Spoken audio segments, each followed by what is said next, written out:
आपण पाहत आहात मावळा न्यूज 24, सर्वसामान्यांचा बुलंद आवाज। नागपुरात खंडपीठ व्हावं यासाठी गेले अनेक वर्ष सर्वपक्षीय कृती समिती असेल, सर्व बार काउन्सिलचे सर्व सन्मान्य पदाधिकारी असतील आणि सर्वसामान्य जनतेपासून सगळे पक्षकारांची भावना आहे। अनेक आंदोलनं यापूर्वी सुद्धा झालेत, खूप लढाई आहे आणि खूप प्रचंड अशा पद्धतीच्या खंडपीठासाठीची लोकभावना आहे।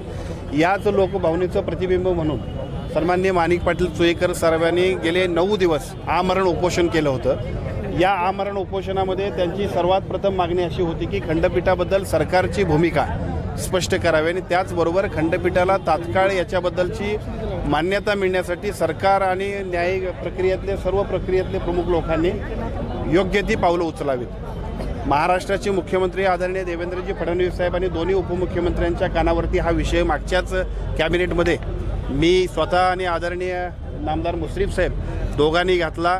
चंद्रकांत दादा पाटील साहेब सुद्धा आमच्या सोबत होते। आम्ही सगळ्यांनीच सांगितल्यानंतर सरकारच्या वतीनं अतिशय सकारात्मक अशा पद्धतीची भूमिका कोल्हापुरात खंडपीठ होण्याबद्दल आहे याची स्पष्टता मुख्यमंत्र्यांनी दिली। परंतु त्याचबरोबर सन्माननीय माणिक पाटील चोईकर साहेब आणि त्याचबरोबर या आमरण उपोषणाला पाठिंबा देणारे बार काउन्सिलपासून ते सर्व सामाजिक संघटना आणि सर्व लोकप्रतिनिधींची मागणी होती की एक बैठक मुख्यमंत्र्यांच्या बरोबर व्हायला पाहिजे आणि कालबद्ध प्रोग्राम ठरवायला पाहिजे।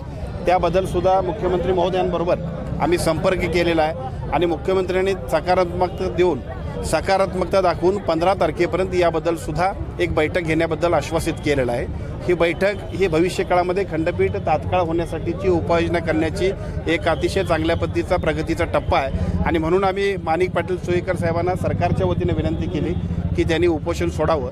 मी त्यांचा मनपूर्वक आभारी आहे, त्यांच्या सगळ्या सहकाऱ्यांचा आभारी आहे की आम्हा सगळ्यांची भूमिका त्यांनी मान्य केली आणि आज या ठिकाणी 9व्या दिवशी त्यांनी सरबत पिऊन उपोषणाची सांगता केली।